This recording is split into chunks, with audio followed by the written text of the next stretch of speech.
I am so happy. The title is not clickbait, it's not a lie. I am telling the 100% truth when I say that I, moky-dokie, have finally won a Super Smash Bros. Melee Super Major Tournament. And I really didn't expect to. Going into Don't Park on the Grass, my confidence was not particularly high. It's funny, I actually had a conversation with my roommate about a week or two before the event where I told him, you know, I've been putting my efforts elsewhere and I haven't been playing as much as I'd like to, so I don't know if I have it in me to win a major tournament right now. But I'm going to be going to Don't Park regardless because I think it's good for the game to have tournaments where everybody shows up. And, you know, I'm just going to go and try my best. And now I'm here. Mix that with the fact that I had one of the most cursed expected brackets that I think I've ever had in an event. And you can see why my confidence wasn't super high. To make it out of round 1 pools, I played against a Luigi player named Boar, and this set wasn't recorded, but it was actually pretty close. We went down to last stock on the last game, and I very easily could have lost, but, you know, thank the heavens I didn't. After this, I played against a fox named Danny Phantom, which also wasn't recorded, and it's funny because here I think my bracket was actually supposed to be a lot more cursed. I was expected to play against an ice climber named Blue Pinata, who I played in Vancouver a couple weeks before this, and they were actually really good. But the bracket changed a couple days before the event, and instead I played Danny Phantom, and I feel a lot more confident against Fox, so I won this 3-0. After that, I played against Khalid, a Jigglypuff player who's ranked 39th in the world for last year, and this was actually my first set on stream. And also, it was my last set of the day to make it into top 64. I won this set very cleanly too with a 3-0, but this is where my run started to get very difficult because while I won that set decisively, Khalid actually went on to beat both Slug and Sunsei in losers, showing that our set very easily could have been a very close battle. And with that set being over, my day 1 was over and I was in winner's side of top 64 the next day. And since this tournament is a 2-day event, that means that tomorrow goes all the way from top 64 to the end. So I have a long day ahead of me. So I got myself some very mid barbecue pork and rice, and I got myself to bed. This is where it gets a little funny. So my girlfriend was at this event, and we live about a 5-hour flight away from each other, so we don't get the chance to actually see each other or spend time with each other all that much. So the morning of finals, I looked at my bracket and I realized that every single opponent I was projected to play beat me in our last set. So I told my girlfriend, hey, today probably isn't going to be that long of a day for me. I'm kind of expecting to do bad, so we should have a lot of time to hang out. I was wrong. My first set of the day was against Aura, who beat me at Double Down 2022. He's a Peach player from the Pacific Northwest, so the crowd was going absolutely crazy for him. I was actually warming up in the Peach matchup the night before against Wally, and I was just playing terribly. I was getting trounced. Regardless, I do usually know what to do in this matchup now, and it was a new day, so I was just hoping that there was some kind of reset that happened when I slept, because that's about all I could have done. For some reason, Aura asked me to start on Pokemon Stadium, and to that I say, you snooze, you lose, I am down. Game 1 started, and I got literally the exact same kill twice in a row, which I'll never complain about, and then I ended the game with a pretty dominant sequence, which to me was a fantastic sign for my chances to win this set. Oh my goodness, you're dead. The punish game no in jump. general. There was no jump for so long. Of course, the counter pick is Final Destination, and it was working. I was getting chain grabbed and punished super hard, and found myself down 3 stocks to 1, and it was not close. Make it count, but this is Soft back here. Oh, keep it going. Oh, keep it going. the wave dash back. The down air. Okay, let's rinse and repeat this. That should do it. Yeah, wow. Not even attack on that back air. Until I dialed the hell in. This is looking pretty decisive on the counter pick, though. Yeah, FD. Yeah, I mean, you know, it is what it is. Okay, yep, we're gonna up smash that. Wow, that's enough off the top. Crazy. Oh, I mean, 97 Yeah, for sure. yeah. Possibly. Possibly, At yeah. the ledge there. Okay, but that's gonna do it. Again, 97. Exactly 97. Well- Very doable here. But you can't get impatient. Yeah, I like that. Shoot it. Get Aura frustrated. a little. That's a huge that's opener. Big, that's big. Oh yeah, and then just reset back to neutral. You love got that. your 3 hits. Yep. Yeah, don't push it. I brought it down to last stock, last hit somehow, and then just barely missed an up smash that would have won me the game, but like, I feel like at that point the momentum had changed in my favor so much, so I was feeling great about it.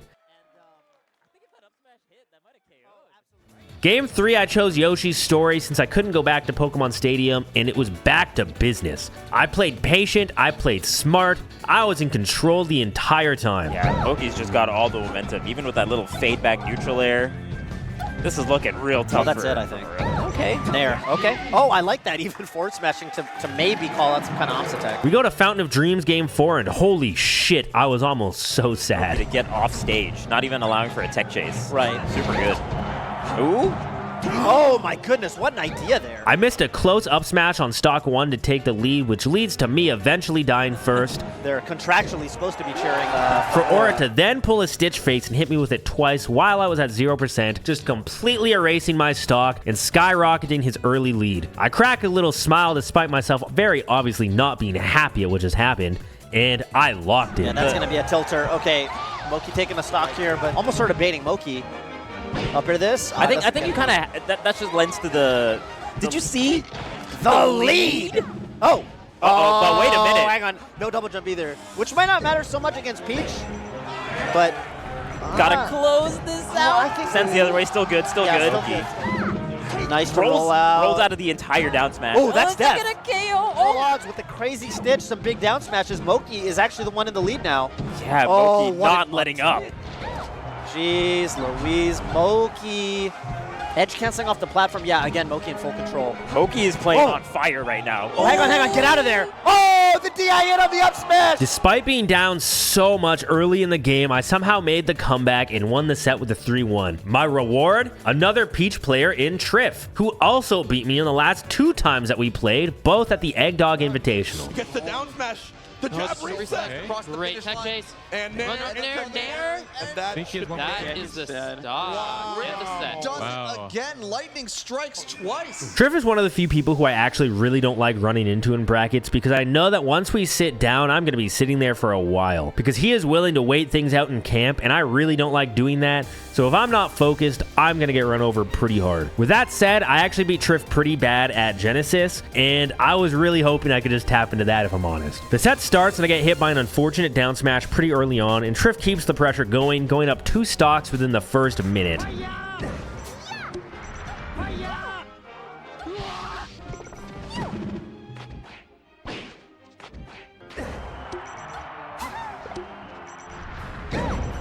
As the game went on, I realized that he was actually giving me more dash attacks than he had in our previous sets, so my plan quickly became dash dancing closer to him, trying to bait out bad dash attacks so that I could punish them, which is a pretty basic strategy in this matchup, but one that I feel like is usually less reliable when it comes to playing against Triff. I found some good up throw up airs and baited out a few down smashes and was able to pull the game back to win game 1.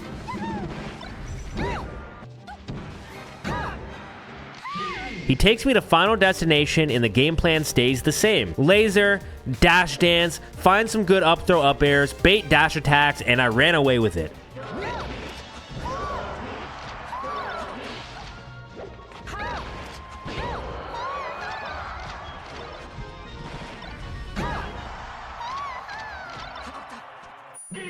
For game 3, I had the same plan, but he was playing a bit more reserved and giving me less dash attacks than he was in our game prior. And also, the hits he was getting were leading to more chain grabs this time.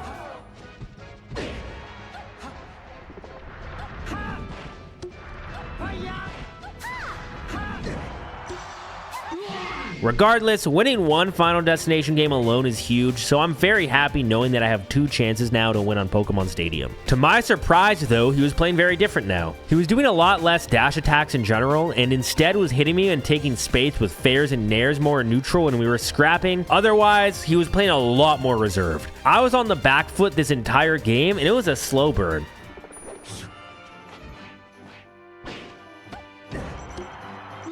I lost, and somehow, despite how dominant I was at the start of the set, we are now going into Game 5. I had no new game plan other than to camp him back like my life depended on it, and I feel like if you watch the games, that's pretty apparent. This game was the biggest slog of them all. I was in the lead the whole game, just lasering and dash dancing, while Triff was keeping up closely behind me in the corner, and we had a lame-ass game.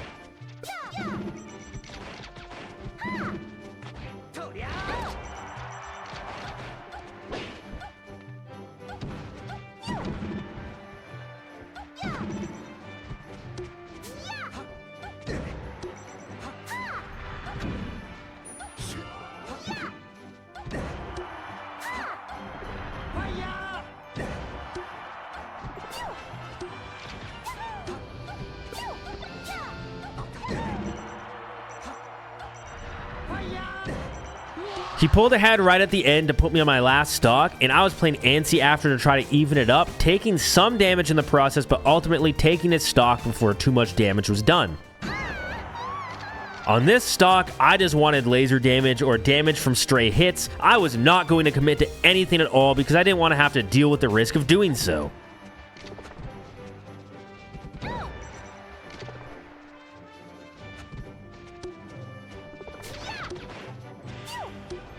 The grass transformation came up and Triff kept throwing turnips, and I was trying my hardest to see if I could find a way through them to get a clean hit to take the game, and when I finally got a hit, I got him off stage. After what felt like an entire game of not committing to anything, I made a huge crucial read of him going to the ledge, and I stole it from him last second, winning the set 3-2.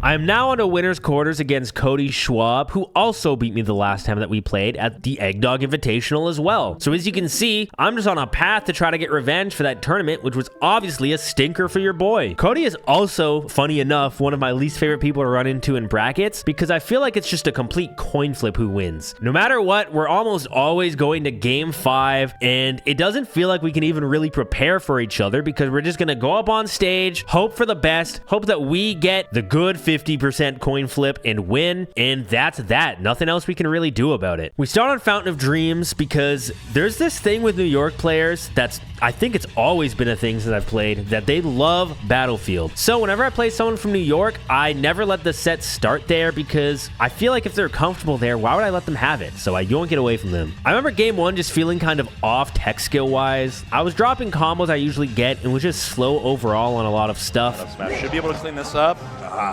Constantly and kind of pushing that matchup forward because they were all going to the locals and playing each other all the time. Yeah. My main plan going into the second game was to stay locked in and try to harness more of my mental energy towards hitting some of the tech chases and stuff that I was missing. And that plan was successful this game. I was playing more tight and hitting the crucial tech chases. If he can dial this in, because we already saw a cleaner punish here. There you go. Yeah, clean that up. There was one moment specifically I want to point out more when the rock transformation came up because it's something I realized literally like 2 weeks before this event. On the characters that don't get knocked down from Shine, you can of course infinite them against the wall with Shine. But on the characters like Fox that do get knocked down in the pit, the fights have always been a lot more chaotic. But I realized that you may be able to just down throw tech chase Fox in the pit as Fox. I told myself that the next Fox that I play in the pit is in for it, and it just so happened that the number 2 player in the world, Cody Schwab, was my victim. Getting a little chaotic in the pit.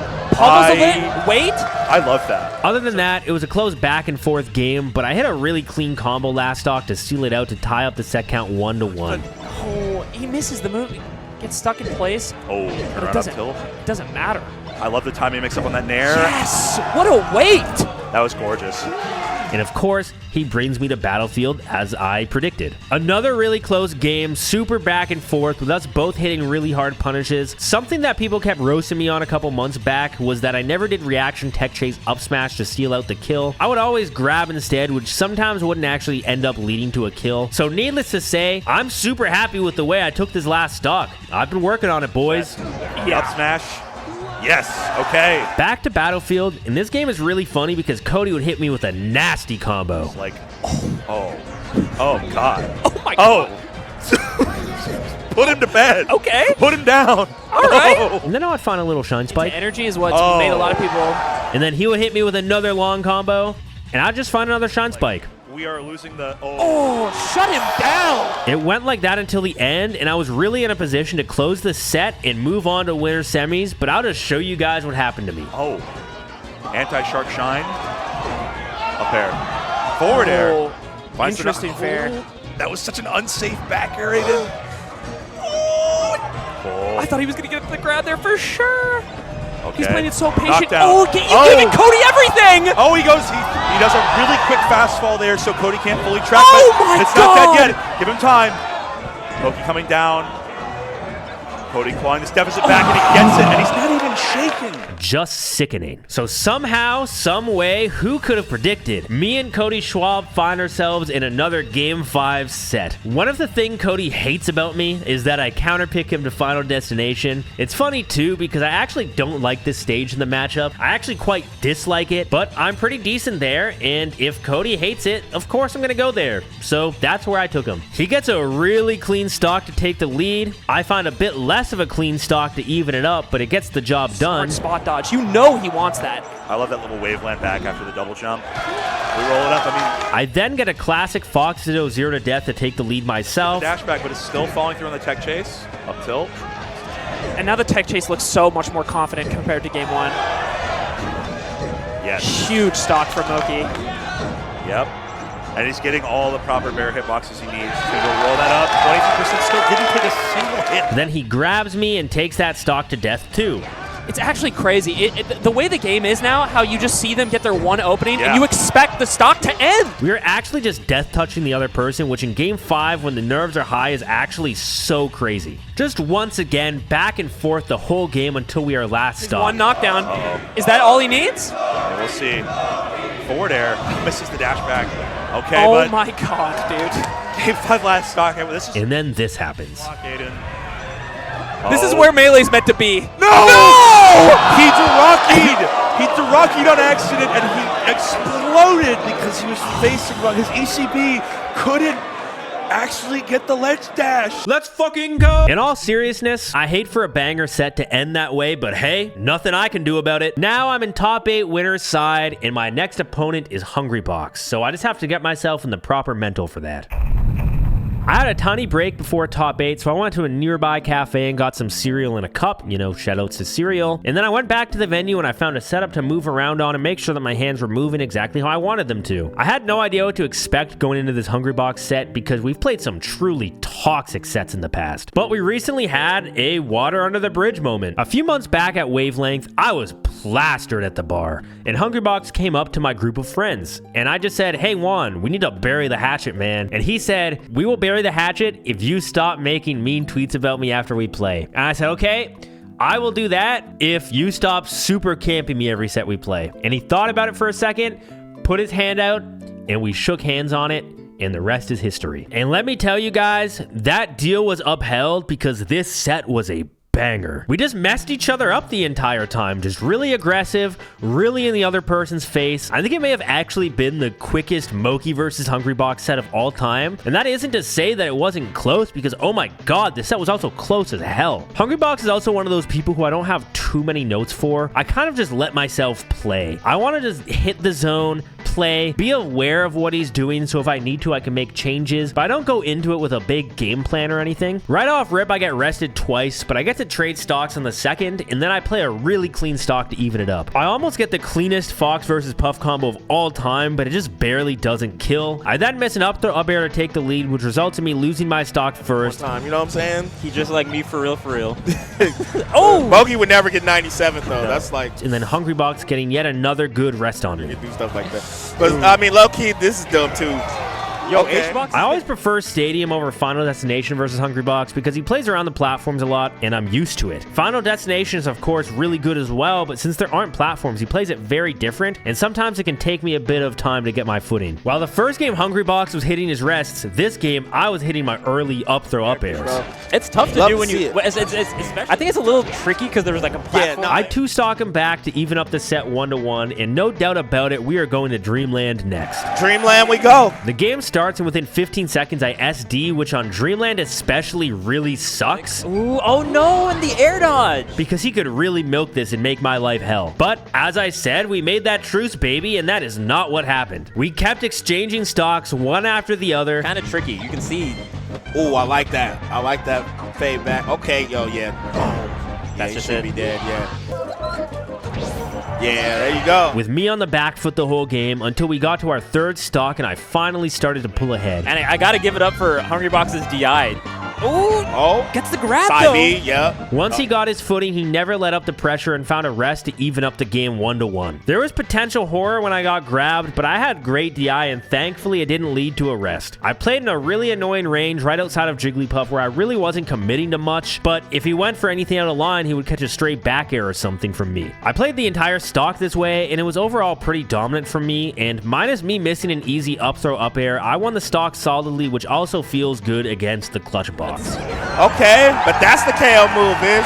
Okay. It's 2-1 now, and we are into another Dreamland game where Hungrybox hit me with a bunch of rests again to bring it to game 5. Being able to tech there again. Again. For game 5, I go FD because despite everything I said earlier, it's still a pretty damn good stage for Fox in the matchup, and it would be throwing for me not to go there. I just have to play around Hungrybox's landings more and be more patient, as he doesn't have platforms to land on, so he's going to be a lot more careful with where he lands to get his jumps back. Out of the gate, I was getting a bit owned by him, but he second guessed on an edge guard and dropped it. One thing led to another, and I got a really early kill on Puff with a Doraki Shine Spike, you know, maybe inspired by Cody's Doraki earlier. And you know, it's funny. I felt like the earlier games in the set were determined by either me getting my early kills or Hungrybox getting his early rests, but both were happening in this game. I was finding crucial up throw up airs and up smashes, and he was resting my rolls or finding really clean combos that led to rest. Firing right back. Again, great DI. Okay. Dude, we got last stock. Last stock, one in the building. I made sure to laser and dash dance a lot last stock, and once again messed up an up throw up air that would have won the game, but hey, I've been here before, and it didn't really phase me at all. I just had to stick to my game plan. I went for a pretty ballsy up air read that missed, which could have been trouble for me, but we were both a bit nervous. I rolled, which also could have been terrible, but he wasn't able to cover it, so I got out a panic back air, which happened to lead to an up smash, and that's the set. 3-2 for me. And Moki. I found my way to winners finals, which actually means I'm guaranteed third at this point, which is a first for the year because I had been slumping a bit, if I'm honest. This is where I got pretty nervous because in losers, Nikki beat Zane and Joshman beat Hungrybox. So with Aklo standing across from me on the other side of winners finals, that means that today at Don't Park on the Grass, there is a new major champion crowned for the first time since Jmook won Genesis last year. Last year, the conversation was all about me when it came to who was next up to win a major, but I was never actually able to piece it together. And this year I had fallen off a little bit since I'm in a bit of a slump. Because of this, I noticed throughout the year whenever anyone else would achieve some sort of accomplishment, I felt like people were using it as a vessel to kind of shit on me. You know, Soonsei gets sponsored. Oh, he's the best Canadian player and he's gonna be the guy who wins the major next, not Moki. Oh, Aklo's turning it up and making grand finals at a couple tournaments. He's actually next up and Moki's washed. Because of this, I realized that if I lose here now and someone else wins before me, I am going to get shit on relentlessly, especially if it does end up being Aklo who's the one who wins it before me. I noticed myself getting anxious and my leg wouldn't stop shaking, but my sports psychologist actually given me a tip that if I'm feeling anxious, all that anxiety is energy that needs to be released. So I need to just get up and move. So I did some breathing exercises to calm my breathing. I stood up, I started to pace around a little bit, and I listened to some music. And by the time that I went up on stage to play Aklo, the only thing on my mind was what I needed to do to win. And you could see it on my face. My eyes were wider than they've ever been in my entire life. I actually don't know if I've ever been more locked in. The set starts and game one was terrible for me. I was dropping my combos and Aklo was hitting his, and I almost got 4-stocked on FD. Yeah. Okay, going for the up smash, but gets the tech chase. Oh, force! I like that. Yeah, did you just get the edge guard? It might be one of those situations again. Yeah, okay. Dude. The thing I thought to myself, though, was last year in France, me and Aklo played a set where I got 4-stocked twice in a row, but I still won the set. There was the and he covers it. He plays in a way that if I don't have my footing, I'm going to get absolutely rocked. So game one actually didn't make me nervous at all because it was just like a little wake-up call, you know? I told myself to play back more and make Aklo work for his hits, especially if he's hitting as hard as he is. The lasers came out and the dash dancing came out, and I was also just punishing a lot better than I was in the previous game. I slowed myself down and it was a success. I was in control the whole time. And that's game 2. What? Nice. That was a goofy angle. Dude, for real, yeah, that's the high-level stuff when you go straight. Oh, nice. That's the Falco edge guard. I fall into a big deficit pretty early on in game 3. It is a Falco Actually, thing, PP would do that a lot with Falco. And yeah, now Fox, you get more with Falco, obviously, but... He gets a solid stock at the start, and then I get kind of cheesed at 0% the next stock. From mix-up, ooh, this could be huge. Down smash, get it? Yeah, Nice okay. job. But as I said, I am dialed in. I actually feel like I was using the platforms a bit better than Aklo was this set, making it really tricky when I was going to come down and approach from them, and even using wavelands to mix up where I was going to land when I do decide to go to the ground. He found another early shine to get me on my last stock, but then I hit a very clean string to even it back up. Anti-air. Imagine whiffing a run shine and then dying immediately. I know, dude. Yeah. Nice up tilt. Nice. Get the extra knockback with the double shine. 0% apiece on our last stock, and this stock is sloppy. Neither of us wanted to commit and give the other one a chance for a big combo, so we were both just lasering and dash dancing and using platforms to try to get anything out of the other person. Yeah, the push-off was great. it just got him back to ledge. Uh-oh, edge guard? Not happened. I finally found a good nair on the left platform when I saw that he messed up his movement a bit, and I was able to carry that to a kill to take the lead in the set 2-1. Should be it. Yeah. Nice Oh, wow. job, Moki. Again, I'm playing against another New York player, so of course he takes me to Battlefield. And while I didn't get the kill off of it, I think this first combo shows just how well I was playing. Aklo, but Dude, the double up tilt to read the CC? The tech chases and jab resets can be easy to miss when the pressure is high, but I was hitting them. Moki's pressure, just nothing to shake a stick at. Nice spacing, too, on the get-up attack. Ooh, nope. Snaps to it.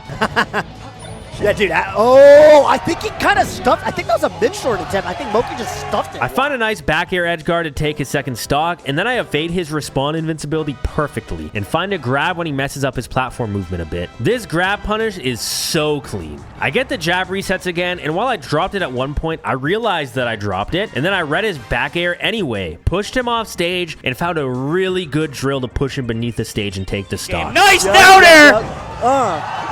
This is like, wow! My lead is now huge. I just have to play like a pest, make sure to not give him any crazy openings, and I should be making my way to winner's side grand finals.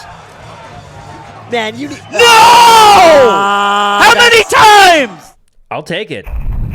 I secured myself in my first grand finals at a major ever, and I'm in winner's side. I went back to the back room, and all I did was pace around and listen to music yet again as I watched the rest of the event like a hawk to see who it was I was going to play in grand finals. And ultimately, once again, I'm going to be playing Aklo. People talk about how making grand finals is this big milestone because typically you need to make it there a few times and lose before you can take home the gold, since there's a whole different kind of pressure there that you have to get used to. And I knew that, you know, I knew that Aklo had made it there a couple times and I had never made it there before in my life. So there might be this experience difference between us. That's why I was just focused on listening to my music, pacing around, and I was just trying to tell myself, you know, what was it I figured out in winners finals that let me beat him. This time we didn't start on Final Destination, obviously, because I almost got 4-stocked there in winners finals. And like I said, I actually felt like I was using the platforms better than Aklo, so I wanted to strike somewhere where there were platforms.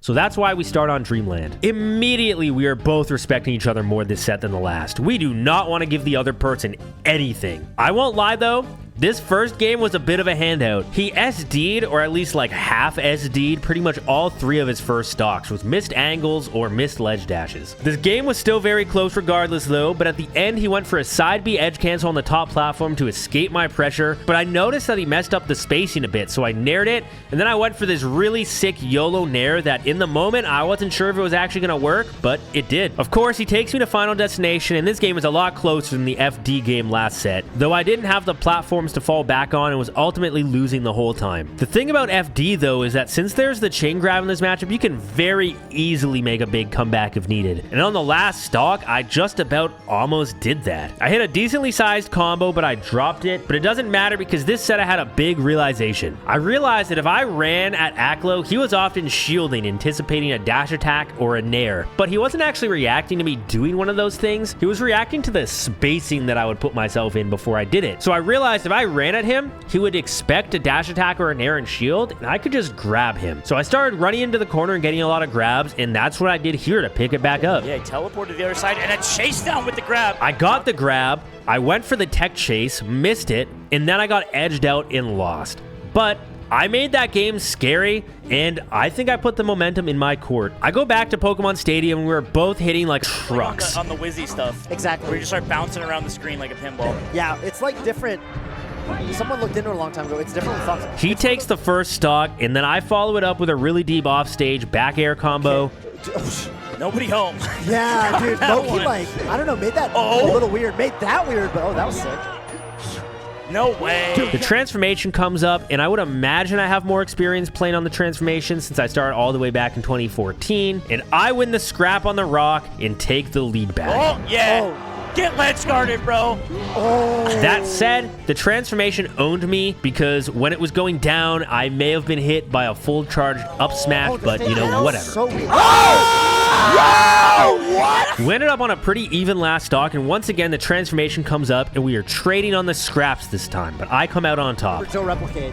And he was like, Joe, I love you, but you gotta do that. No, it was Neighborhood P. Neighborhood P was like, Joe, P? Joe, you're Shit. so good, but you gotta do that nair a little bit less. And Joe was like, I know, bro. I know. I'm doing that nair too much. I am now one game away from winning a super major, and the energy in the room is crazy. That last game, dude, he looks so ready. Just like his facial expressions in the player cam, I am seeing a man that knows and has known for years. But in the moment, I couldn't even really tell. I didn't have anything on my mind but just winning. I was still going for the deep grabs in the corner, and they were still working. I took the early lead with Aklo trailing behind. He hit me with this weird quadruple up smash combo that I'm really not even sure why it worked. I don't know if it was invisible ceiling, or I crouch canceled it by accident, or what, but nonetheless, I was not thrilled at what just happened to me. But I kept fighting, and I found a really weird deep back air that nobody saw coming to keep in the lead. Oh, he fast-rolled. That was so good. I found a good up smash to enhance my lead, but I fumbled it because I think at this point the nerves started to hit a tiny bit because I was about to win a major for the first time. Regardless, the next stock I came down and played perfectly. It up. That light shield's a little spooky too. He gets knocked down. Thinks that you fall backwards, look like an idiot. Yeah. Up smash, here's a knockdown. Ooh, that's a huge opening right now. Oh no! I am one stock away from winning, and then Aklo hit his perfect punish on me to even it up. What do you got here? Oh, Aklo with a sick double jump read. Beautiful Oh, Beautiful yes. follow-up. Yeah. The crowd is going crazy, and I'll just show you the final moments because I have absolutely no idea how I ended up pulling this out of my ass in the way that I did. Great technique. Dude, awesome follow-ups from Aklo. Oh my What's the god. recovery? What's the mix? I mean, the perfect stock so far from Aklo. Gives Moky the ledge. He's playing it safe. Yep. He's going back to his base Oh. animal instincts. Moky went for back throw. Nice shine. He went for the nair. Aklo just full jumps over it. He's out. Oh, that's a big opening. No way. Oh, you're in trouble. Oh my god. Uh-oh, Hang no on, jump. No jump. Ledge. He finds it. He calls it out. There it is. Moky takes it. Moky finally brings one home. A massive bump off. Don't bark on the grass, 2024. That was like years of like, I fucking earned one of these, bro. He's been trying for so long. So many close calls. So many close calls. And whether you were right here or at home, you know his name, Moky! If you have anything to say, now's the time. Hell yeah, dude. So yeah, I guess that's the story of how I won my first super major. If I'm honest, it just means a lot to me, and it is the kind of thing where, you know, I can stop now. Like, I am not gonna stop, but if I stop tomorrow, if I stop in a week, in a year, in a decade, I think I can look back on my career now and be proud. So hell yeah, dude.